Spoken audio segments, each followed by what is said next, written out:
भारत ने एक बार फिर से पाकिस्तान की जमीन में घुसकर एयर स्ट्राइक किया है।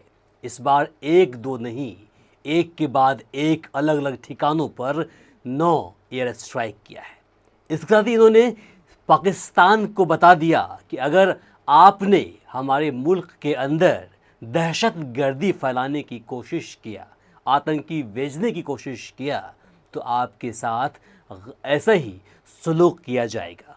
अब अपने देश के अंदर कुछ भी कीजिए, हमें उससे कोई फ़र्क नहीं पड़ता, लेकिन हमारे मुल्क के अंदर अगर हमारे नागरिकों के साथ आप इस तरह की ज्यादती करेंगे, आतंकी संगठनों को भेजेंगे, आतंकवादियों को भेजेंगे और यहाँ के सिविलियंस की हत्या करने के बाद आप ये कहेंगे कि इसमें हमारा हाथ नहीं है, तो ये अब हम सहन नहीं करेंगे। इसका हम पुरजोर विरोध करेंगे, मुंह तोड़ जवाब देंगे। इसके साथ ही कल यानी मंगलवार की रात को 1:05 से लेकर 1:30 तक भारत ने पाकिस्तान स्थित अलग अलग 9 आतंकी संगठनों के कार्यालय पर एक के बाद एक 9 मिसाइलें दागी।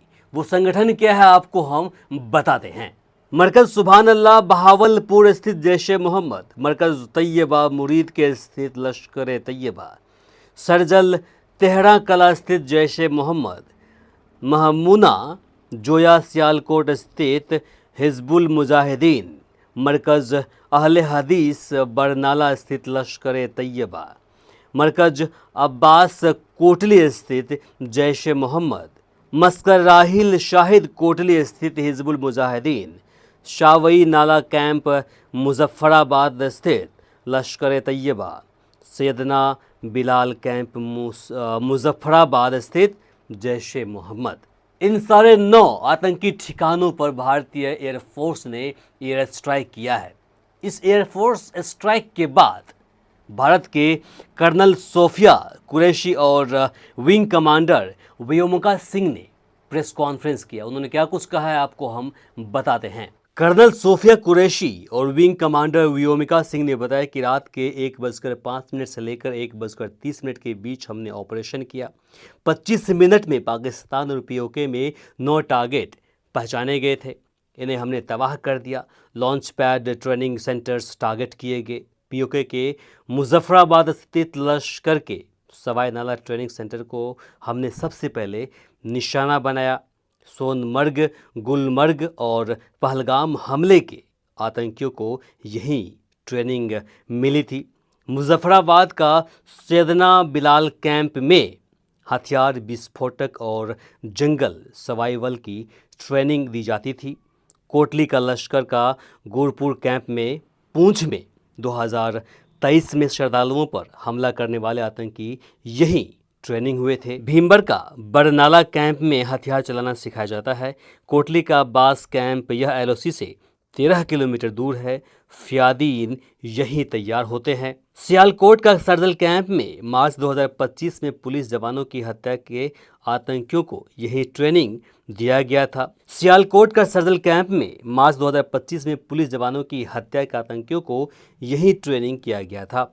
सियालकोट का हिजबुल महमूना जया कैंप में पठानकोट हमला यहीं प्लान किया गया था। मुरीदके का मरकद तैयबा कैंप से अजमल कसाब और डेविड कोलमैन हेडली यही ट्रेन हुए थे। मस्जिद सुभान अल्लाह बहावलपुर जैश का हेडक्वार्टर था। रिक्रूटमेंट और ट्रेनिंग यहीं दी जाती थी। बड़े अफसर यहाँ आया जाया करते थे। वही इस हमले के बाद पाकिस्तानी मीडिया और वहाँ की सरकार में 3 अलग अलग बातें चल रही है। वो तीनों बातें क्या है आपको एक एक कर बताते हैं। पहला, पाकिस्तान के रक्षा मंत्री ख्वाजा आसिफ ने जियो टीवी से कहा कि भारत ने अपनी हवाई सीमा से पाकिस्तान पर मिसाइल हमले किए हैं जो नागरिक इलाके में गिरे। दूसरा, पाकिस्तानी मीडिया ने दावा किया कि पाकिस्तानी सेना ने 6 भारतीय फाइटर जेट मार गिराए। इनमें 3 राफेल, 2 MiG-29 और 1 सुखोई शामिल है। एलओसी के पास भारतीय चेक पोस्ट भी तबाह किए गए हैं। और तीसरा, हमले की लोकेशन और मरने वालों की अलग अलग संख्या बताई जा रही है। पाकिस्तान ने रात 2 बजे कहा कि हमले 5 ठिकाने पर हुए और 3 लोगों की मौत हुई।